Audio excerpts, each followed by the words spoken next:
Dr. Shipra. I'm past life regression therapist and healer. तो friends, जैसा कि मैंने आपको पहले भी वीडियोस में बताया है कि हमारी लाइफ में जो भी फीलिंग्स एंड थॉट्स हम आज रखते हैं, पूरी लाइफ जो फीलिंग्स एंड थॉट्स हमारे रहते हैं, इवन डेथ टाइम में भी जो फीलिंग्स एंड थॉट्स हम कैरी कर रहे होते हैं, वो अक्सर हम आगे आने वाली लाइफ टाइम्स में भी कैरी फॉरवर्ड कर लेते हैं, चाहे वो पॉजिटिव फीलिंग्स एंड थॉट्स हो और चाहे नेगेटिव। अक्सर ऐसा होता है कि जब हम ये feelings and thoughts carry forward कर लेते हैं तो एक पैटर्न बन जाता है, एक लूप बन जाता है। और फिर करंट लाइफ में कई बारी लोगों को समझ नहीं आता कि उनकी लाइफ में, आज की लाइफ में ये फीलिंग्स एंड थॉट्स कहाँ से आ रहे हैं, ये पैटर्न्स कहाँ से आ रहे हैं। अक्सर ऐसा होता है कि आप ये चीज़ें अपनी पास्ट लाइफ से ला रहे हैं, इसका रूट कॉज पास्ट लाइफ में है। तो इन चीज़ों को सॉल्व करने के लिए, यानी कि इस पैटर्न को ब्रेक करने के लिए बहुत ज़रूरी है कि आप इसके रूट कॉज को जानें, और पास्ट लाइफ रिग्रेशन के थ्रू आप इसके रूट कॉज को जान सकते हैं। जब आप रूट कॉज जान लेते हैं, आपको समझ में आ जाता है कि चीज़ें कहाँ से आ रही हैं और कैसे आ रही हैं, तो फिर आपका पर्सपेक्टिव बदल जाता है। करंट लाइफ में चीज़ों को देखने के प्रति, लोगों को देखने के प्रति आपका पूरा पर्सपेक्टिव बदल जाता है। आपका नज़रिया वाइडन हो जाता है, नैरो नहीं रहता है। और फिर जब आपका पर्सपेक्टिव चेंज हो जाता है तो बहुत इजी होता है कि आप विक्टिम मेंटेलिटी से बाहर आकर चीज़ों को गहराई में समझें। और जब ऐसा होता है तो आपको मदद मिलती है कि आप अपने फीलिंग्स एंड थॉट्स को पॉजिटिव करें और अपने व्यवहार में भी परिवर्तन लाएं, अपने बिहेवियर में भी चेंजेस लाएं। और जब आप ऐसा कर पाते हैं तो धीरे धीरे ये पैटर्न, ये लूप ब्रेक हो जाता है और आपकी लाइफ बेटर बन जाती है। तो ऐसा ही कुछ हमें सीखने को मिला आज की केस स्टडी से। तो चलिए स्टार्ट करते हैं आज की केस स्टडी। तो एक मैम ने मेरे साथ कनेक्ट किया। ये काफ़ी अच्छे प्राइवेट जॉब में है और इनकी एज 30-35 के आसपास है। इन्होंने शेयर करा कि जब से ये स्कूल और कॉलेज में थी, तब से इन्हें ये ख्याल आता था कि इन्हें अर्न करना स्टार्ट करना है जल्दी से जल्दी, ताकि इंडिपेंडेंट हो पाएँ, अपने पैरों पे खड़ी हो पाएँ। क्योंकि हमेशा से इनको ऐसा लगता था कि इनको बंधन में नहीं रहना है, इन्हें इंडिपेंडेंट होकर रहना है। और साथ ही इन्होंने ये भी बताया कि जब से ये स्कूल और कॉलेज में थी, तब से ही इनको ये ख्याल रहता था कि मुझे शादी नहीं करनी है, मुझे मैरिज नहीं करनी है, क्योंकि अगर मैंने मैरिज करी तो जो भी पर्पस मेरी लाइफ का है, जो भी ऑब्जेक्टिव मेरी लाइफ का है, वो मैं अचीव नहीं कर पाऊँगी। कहीं न कहीं मैं अपने हिसाब से जी नहीं पाऊँगी। मेरी फ्रीडम, मेरी इंडिपेंडेंस जो है वो उसमें कहीं रुकावट आ जाएगी। लेकिन उन्होंने बताया कि स्कूल कॉलेज तक ही ऐसे ही सोचती थी मैरिज को लेकर, लेकिन फिर अचानक से कॉलेज ख़त्म करने के बाद इनकी लाइफ में एक व्यक्ति आए और इनको ऐसा ख़्याल आने लगा कि मुझे भी कंपेनियन की नीड है। हाँ, लाइफ में कंपेनियन तो होना ही चाहिए। और बिना सोचे समझे ज़्यादा इन्होंने उनसे शादी कर ली। और इन्होंने बताया शादी के 1 महीने के अंदर-अंदर ही इन्हें ये एहसास हो गया कि इन्होंने बहुत ही गलत डिसीजन ले लिया है। इस बात का इन्हें पछतावा होने लगा, ये हेल्पलेस फ़ील करने लगी। इनको ऐसा लगने लगा कि ये कहीं स्टक हो गई हैं और इन्होंने जो भी डिसीजन लिया है, वो गलत ले लिया है। इन्होंने बताया कि शादी से पहले इनके हस्बैंड का बिहेवियर ठीक था, बट शादी होने के बाद इनको ऐसा लगने लगा कि इनके हस्बैंड का बिहेवियर बिल्कुल चेंज हो गया। वो इन पे बिल्कुल भी ध्यान नहीं देते, ज़्यादा इनसे मतलब नहीं रखते, इन्हें सपोर्ट नहीं करते। यानी कि इनकी जो भी एक्सपेक्टेशन थी शादी से, इनके हस्बैंड से, वो कुछ भी पूरी नहीं हो रही। ये कह रही थी कि शादी होने के बाद में भी एक तरह से ये अकेली ही हैं, इंडिपेंडेंस ही है। यानी कि कुछ भी काम जो कि दूसरे घरों में हस्बैंड्स अपनी वाइफ के लिए करते हैं, वो ये खुद ही करती हैं। इवन जब इनकी तबीयत ख़राब होती है, तब भी मेडिसिन लाना, खुद अपना ख़्याल रखना इन्हें ही करना होता है। इनके हस्बैंड का कोई सपोर्ट इनको नहीं मिलता। और इन्होंने ये भी शेयर करा कि 2014-15 से ही इनकी शादी 2011 में हुई थी और 2014-15 से ही इन्हें बैकबोन की भी प्रॉब्लम रहने लगी। यानी कि इनकी बैकबोन में पेन रहने लगा और इसके कारण इनके हाथ पैरों में भी कई बार नमनेस रहती है। तो पास्ट लाइफ रिग्रेशन से ये यही जानना चाहती थी, एक कि इनको लाइफ में इनकी शादी के बाद से स्पेशली हेल्पलेसनेस क्यों फ़ील होती है बारी-बारी? इनको ऐसा क्यों लगता है कि मैं स्टक हूँ, मैं हेल्पलेस हूँ? दूसरा ये जानना चाहती थी कि ऐसा क्या है जिसकी वजह से मेरी मैरिड लाइफ में मैं साथ होते हुए भी अकेली ही हूँ, इंडिपेंडेंट ही हूँ, मतलब सब कुछ मैं अकेले ही करती हूँ। और ये भी जानना चाहती थी कि इनका जो बैकबोन का प्रॉब्लम है, ये किसी भी तरह से क्या पास्ट लाइफ से कनेक्टेड है? और साथ ही ये भी जानना चाहती थी कि इनकी लाइफ का असली पर्पस क्या है, क्योंकि इन्होंने ये भी बताया था कि कई बारी मुझे ऐसा भी लगता है कि ये जो मैं जॉब कर रही हूँ, हालाँकि बहुत अच्छा जॉब है, लेकिन मेरी लाइफ का रियल पर्पस कुछ और है। तो ये यही सब चीज़ें पास्ट लाइफ रिग्रेशन से जानना चाहती थी। इनकी पूरी स्टोरी सुनने के बाद और इनसे डिस्कशन के बाद यही समझ आया कि इनका पास्ट लाइफ रिग्रेशन करना चाहिए, जिससे इन सभी सवालों के जवाब क्लियरली इनको मिल सकें और ये रूट कॉज़ जान सकें कि ये सब चीज़ें कहाँ से आ रही हैं और अब आगे इन्हें क्या करना चाहिए। तो इसी को समझने के लिए चलिए स्टार्ट करते हैं आज की केस स्टडी कि पास्ट लाइफ रिग्रेशन सेशन में इन्होंने क्या देखा और क्या एक्सपीरियंस किया। तो past life regression session start जब हुआ, उसके बाद में जैसा कि हम लोग सीन सेट करने के लिए इंस्ट्रक्शन देते हैं कि आप अपने पैरों को देखिए, ग्राउंड की तरफ देखिए कि आप क्या देख पा रहे हैं, क्या एक्सपीरियंस कर पा रहे हैं। तो ये स्टार्टिंग में कुछ भी एक्सपीरियंस नहीं कर पा रही थी, काफ़ी रेजिस्ट कर रही थी और घबरा सी रही थी और बोल रही थी नहीं मुझे कुछ नहीं दिख रहा, मुझे कुछ भी समझ में नहीं आ रहा। तो फिर मैंने इनको थोड़ा और रिलैक्स करवाया, इनके ट्रांस को थोड़ा और डीप किया और फिर मैंने इनको इनके चाइल्डहुड में लेकर गई करंट लाइफ के, और इनसे पूछा कि आप देखिए कि करंट लाइफ के चाइल्डहुड में क्या ऐसी फीलिंग ऑफ हेल्पलेसनेस जो आपको आज फील होती है, वो कहाँ थी, कहीं थी? तो एक्सपीरियंस कीजिए उसे।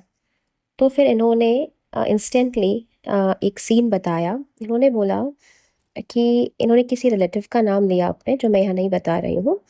तो वो लेटे हुए हैं बेड पर और मैं 5-6 साल की हूँ। उन्होंने मुझे अपने ऊपर लिटा रखा है और वो मुझे टच कर रहे हैं, सुला रहे हैं, लेकिन जिस तरह से वो मुझे टच कर रहे हैं ना, मुझे अच्छा नहीं लग रहा और मैं कुछ करना चाहती हूँ। मैं या तो यहाँ से उठ के जाना चाहती हूँ या मैं चिल्लाना चाहती हूँ, बट पता नहीं मैं कुछ कर नहीं पा रही हूँ। मैं स्टक सा फ़ील कर रही हूँ, मैं बहुत हेल्पलेस फ़ील कर रही हूँ। तो यहाँ समझ में आया कि यहाँ पे भी हेल्पलेसनेस थी। इसके बाद में मैंने इनको इनकी पास्ट लाइफ में नेविगेट किया, ये जानने के लिए कि ये हेल्पलेसनेस जो आपको आज फ़ील होती है, आपके बचपन में भी फ़ील हुई, वो कहाँ से आ रही है, कहाँ से ये पैटर्न रिपीट हो रहा है। ऐसी चीज़ क्या हुई थी जिसकी वजह से आप हेल्पलेस फ़ील करते हैं और कोई कदम नहीं ले पाते, कुछ स्टैंड नहीं ले पाते अपने लिए। तो इंस्टेंटली ये अपने पास्ट लाइफ की सीन में गई और बोलने लगी, एक 14-15 साल की लड़की दिखाई दे रही है। कौन है ये लड़की? मैंने इनसे पूछा। ये मैं हूँ। मैंने साड़ी पहन रखी है, जो घुटने से थोड़ी-सी नीचे आ रही है। इस पे चेक का प्रिंट है, बॉर्डर भी है और मैं खेल रही हूँ बाहर। आस-पास में बहुत हरियाली है। मुझे बहुत अच्छा लग रहा है, एकदम फ्री लग रहा है, एकदम स्वतंत्र लग रहा है। किसी बंधन में मैं नहीं हूँ, ऐसा लग रहा है। इस सीन को देखने के बाद में ये काफ़ी अच्छा फ़ील कर रही थी। फिर मैंने इनको इनके इसी पास्ट लाइफ के घर की तरफ नेविगेट किया और कहा कि अपने घर को देखिए, किस तरह का घर है ये और एक्सपीरियंस कीजिए। तो उन्होंने बोला, एक झोपड़ी दिखाई दे रही है, अंदर एक औरत है। और ये बोलते ही काफ़ी इमोशनल हो गई और बोलने लगी, ये औरत मेरी माँ है। इन्होंने भी वैसी ही साड़ी पहन रखी है जैसी मैंने। चेक की साड़ी है, घुटनों से नीचे तक इन्होंने साड़ी पहनी हुई है। मेरी माँ है ये, लेकिन बहुत दुखी दिखाई दे रही हैं। ऐसा लग रहा है कि कोई बहुत बड़ी मजबूरी है जिसके कारण ये दुखी हैं। लेकिन वो मुझे बहुत प्यार से अपने हाथों से खाना खिला रही हैं, बहुत प्यार करती हैं मुझे और मैं भी। मुझे बहुत प्यार से खाना खिला रही हैं और खाना खिलाने के बाद मुझे गले भी लगा रही हैं, बहुत प्यार कर रही हैं मुझे। तो मैंने इनसे पूछा कि क्या मजबूरी है इनकी, क्या दुःख है इनको, जानने की कोशिश कीजिए और बताइए। तो ये समझ नहीं पाईं और ये जानने के लिए कि क्या दुख या मजबूरी है इनकी माँ की, मैंने इनको कहा कि कुछ साल आगे जाइए या कुछ समय आगे जाइए इसी जीवन में, जानने के लिए कि आगे क्या हो रहा है। ये मैंने इससे पूछा जिससे इनको समझ जाए कि क्या मजबूरी या सिचुएशन है जिससे इनकी माँ इतनी दुखी है। तो ये अचानक से बोलने लगी, काफ़ी इमोशनल हो गई, रोने लगी और बोलने लगी, नहीं, मैं कहीं नहीं जाऊँगी, मैं अपनी माँ को छोड़कर कहीं नहीं जाऊँगी, मैं अपनी माँ से अलग नहीं होंगी, मैं नहीं जाऊँगी। तो ये पास्ट लाइफ में नेविगेट होने के लिए रेडी नहीं थे और काफ़ी रेजिस्टेंस दिखाने लगी, रोने लगी। तो मुझे समझ आया कि शायद कुछ ट्रॉमेटिक आने वाला है, तो मैंने इनको डीप ब्रीथिंग करवाई और उसके बाद में जो भी हमारा स्ट्रेस मैनेजमेंट के टूल्स होते हैं उसके थ्रू इनको थोड़ा शांत किया। और फिर मैंने इनको बोला कि आपकी माँ आपके साथ ही हैं, आपकी माँ के साथ ही आप इसी पास्ट लाइफ में किसी नेक्स्ट सीन में जाइए, इम्पॉर्टेंट इवेंट में, और देखिए क्या हो रहा है। उसके बाद में ये नेक्स्ट सीन को इन्होंने देखा और बताया, 2-3 आदमी हैं जो मुझे लेने आए हैं। इनकी वेशभूषा पुजारियों जैसी लग रही है। मेरी माँ शायद मुझे इन पुजारियों को दान दे रही हैं। मैं बहुत रो रही हूँ। वो मुझे समझा रही हैं कि हमारी मजबूरी है, कोई दूसरा रास्ता अब हमारे पास नहीं है। इतना सब एक्सपीरियंस करने के बाद ये बहुत ज़्यादा रोने लगी, बहुत इमोशनल हो रही थी। फिर से मैंने हमारी जो स्ट्रेस मैनेजमेंट की टेक्निक्स होती हैं उसको यूज़ करके इन्हें फिर थोड़ा शांत किया, रिलैक्स किया और फिर सेशन को आगे बढ़ाया। और फिर ये बोलने लगी, अब मेरी माँ मुझे कह रही है कि तुम्हें जाना ही पड़ेगा। और फिर मुझे इन पुजारियों के साथ जाना पड़ा आगे देखने के लिए कि आगे क्या हुआ। मैंने इनको आगे की सीन में नेविगेट किया। मैंने इनको कहा कि आगे किसी इम्पोर्टेंट इवेंट को देखें और बताइए क्या हो रहा है।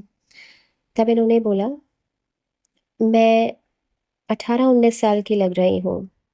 एक मंदिर है, देवी माँ का मंदिर। मैं वहाँ पे सफाई कर रही हूँ, मंदिर की सीढ़ियों को धो रही हूँ, फूलों से सजा रही हूँ मंदिर को। मैं यहाँ पर साज सज्जा का, सफाई का काम करती हूँ।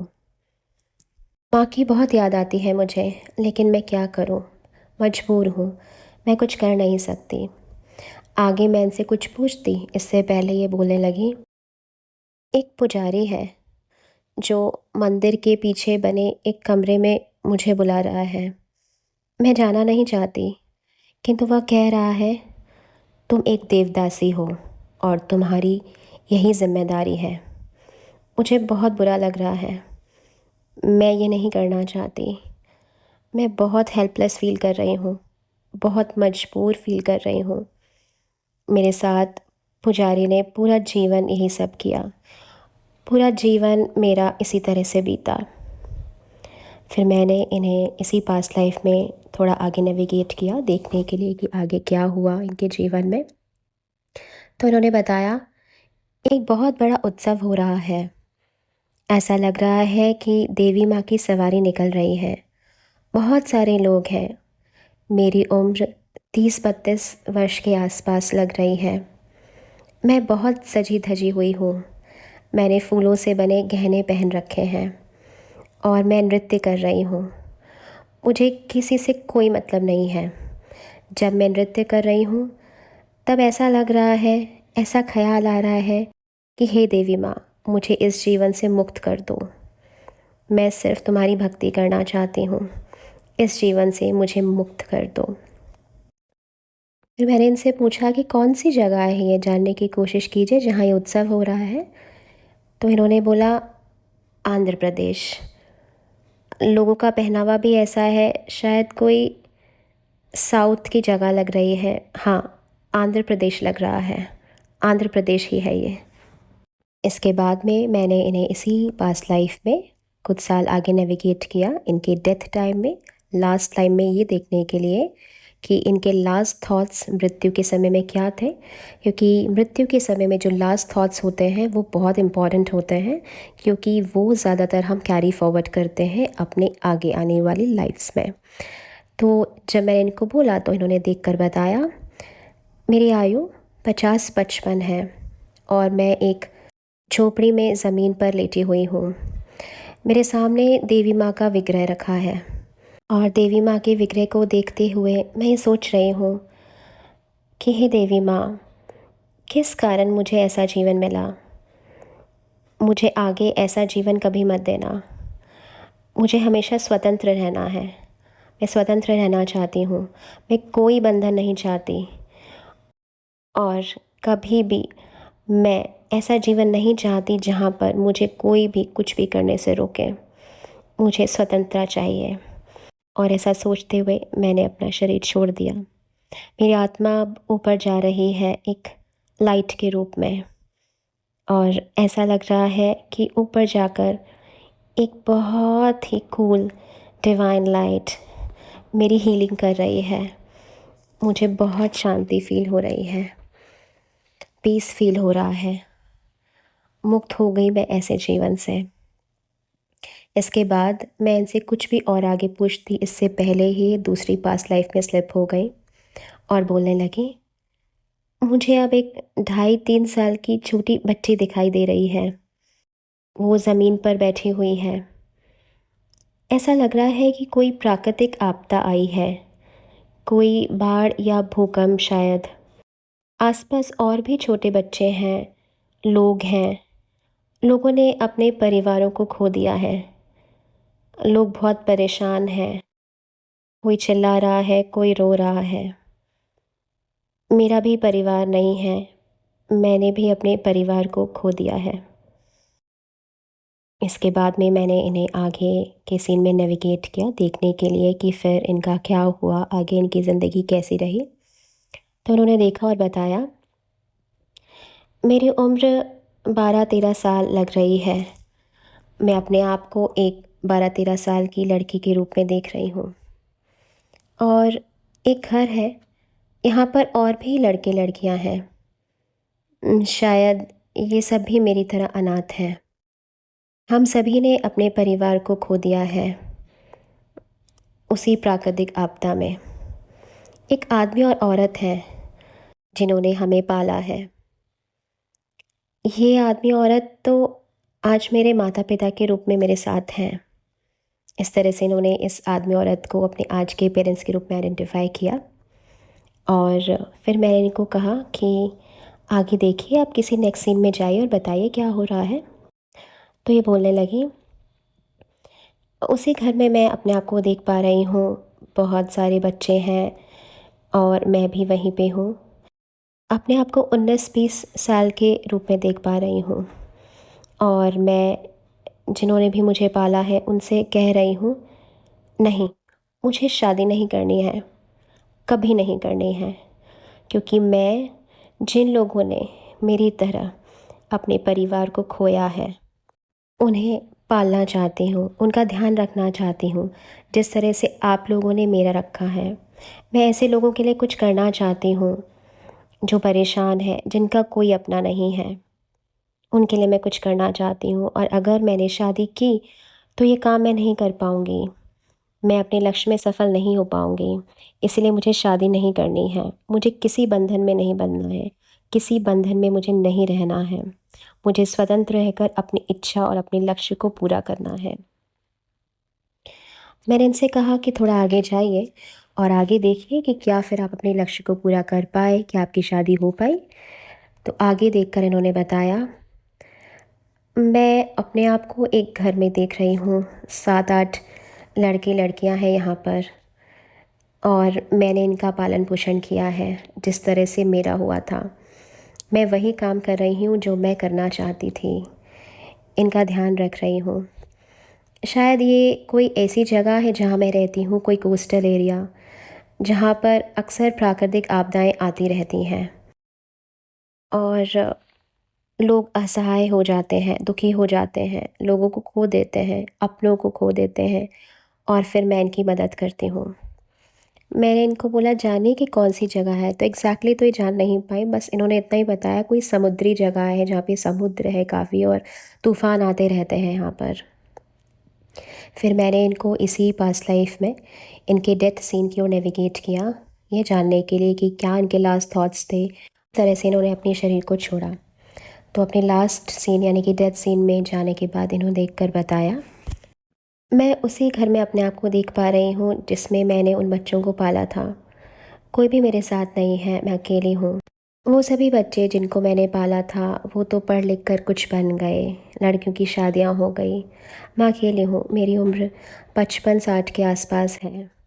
और शरीर को छोड़ते समय मैं यही सोच रही हूँ, इस जीवन में मैंने स्वतंत्र रहकर वो सब किया जो मैं करना चाहती थी, वो सभी अच्छा काम किया जो मेरा पर्पज़ था। लेकिन मेरी शादी नहीं हुई तो मेरा कोई कंपेनियन नहीं रहा, कोई साथी नहीं रहा, मैं अकेली रह गई। कोई कंपेनियन तो होना ही चाहिए लाइफ में। यही आखिरी विचार थे मेरे, और इसके बाद मैंने अपने शरीर को छोड़ दिया है। ऐसा लग रहा है कि मेरी आत्मा एक लाइट के फॉर्म में बहुत ही चमकीली ऊपर जा रही है, ऊपर डिसेंड कर रही है। और अब मुझे एक सफ़ेद लाइट के रूप में कोई एनर्जी दिखाई दे रही है जो मुझे हील कर रही है। और इस एक्सपीरियंस के बाद इनको बहुत ही पीस फील हो रहा था, बहुत ही शांति फील हो रही थी। अक्सर जब हम ट्रांस की स्टेट में होते हैं तब हमारा सब कॉन्शियस माइंड, हमारा हायर कॉन्शियसनेस बहुत ही एक्टिव होता है, और उस समय हम हायर कॉन्शियसनेस के थ्रू मिले लाइफ लेसन्स जो कि पास्ट लाइफ से मिले हैं वो समझ सकते हैं।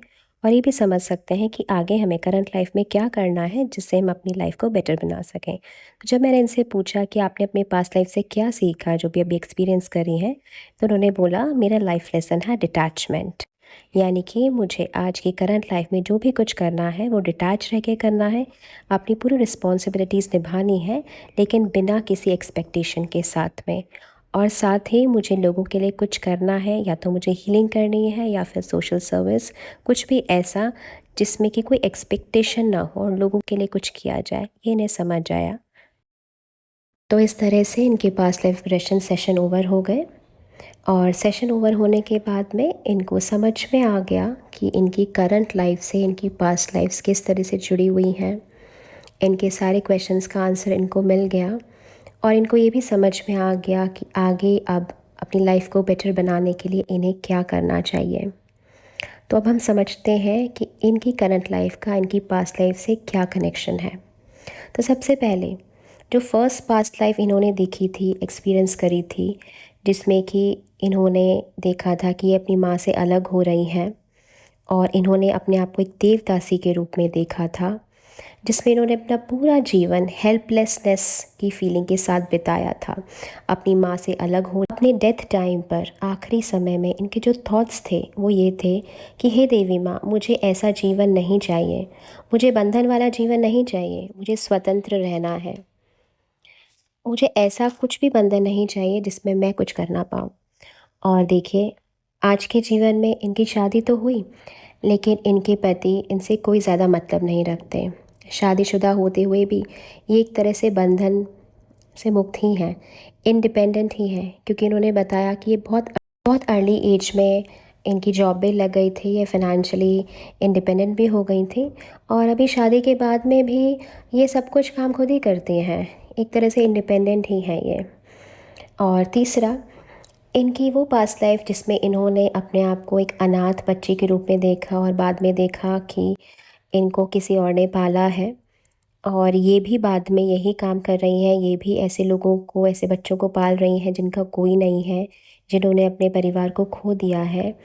उस लाइफ में भी एक सीन में इन्होंने देखा था कि ये जिन्होंने इनको पाला उनको कह रही थी कि मुझे शादी नहीं करनी है, मुझे बंधन में नहीं बनना है, मुझे अपना लक्ष्य प्राप्त करना है, और अगर मेरी शादी हो जाएगी तो फिर मैं अपना लक्ष्य प्राप्त नहीं कर पाऊँगी, मुझे इंडिपेंडेंट रहना है, बार बार यही कह रही थी। यही लाइफ टाइम में इनकी फीलिंग्स रही इस पास्ट लाइफ में, और इन्होंने ऐसा किया भी। मीन्स अपना जीवन इन्होंने स्वतंत्र इंडिपेंडेंट बिताया, उन बच्चों को पाला, यानी कि वो सब किया जो ये करना चाहती थी। और इसीलिए आज भी इनके जीवन में ऐसी ही स्थिति है कि शादी होते हुए भी ये एक इंडिपेंडेंट जीवन ही व्यतीत कर रहे हैं, जहाँ पे इनके हस्बैंड इनसे कोई मतलब नहीं रखते। ये सारा काम जो कि दूसरे घरों में हस्बैंड अपनी वाइफ को सपोर्ट करते हैं, हस्बैंड हेल्प करते हैं, वहाँ ऐसा कुछ भी नहीं है इनके हस्बैंड की साइड से। इवन उन्होंने बताया था जब ये बीमार होते हैं तो मेडिसिन भी खुद ही लेकर आती हैं। लेकिन इसी जीवन में जिसमें कि ये अनाथ थी, लास्ट टाइम पे जब इनकी डेथ हो रही थी, तो इनको ऐसा लग रहा था कि इन्होंने वो सब कुछ किया जो करना चाहती थी, इंडिपेंडेंट रही, स्वतंत्र रही, इन्होंने अपना गोल भी अचीव करा, लेकिन इनकी लाइफ में कोई कंपेनियन नहीं था। और इनके थॉट ये आए लास्ट में कि एक कंपेनियन तो होना ही चाहिए लाइफ में। और इसी वजह से बचपन से, स्कूल और कॉलेज के टाइम से इनके मन में था मुझे शादी नहीं करनी है, क्योंकि वो फीलिंग उस लाइफ से आ रही थी, दोनों पास्ट लाइफ से। दोनों पास्ट लाइफ में इनको ये था कि मुझे स्वतंत्र रहना है, मुझे बंधन में नहीं बंधना, जिसमें इन्होंने देवदासी देखा था अपने आप को, डेथ टाइम में यही विचार थे। और दूसरी पास्ट लाइफ में तो पूरी ही पास्ट लाइफ में यही विचार थे कि मुझे शादी नहीं करनी। तो इस लाइफ में भी बचपन से इनको यही फीलिंग्स थी, लेकिन ये उसमें लास्ट में ये भी थॉट आ गया था कि एक कंपेनियन तो होना ही चाहिए।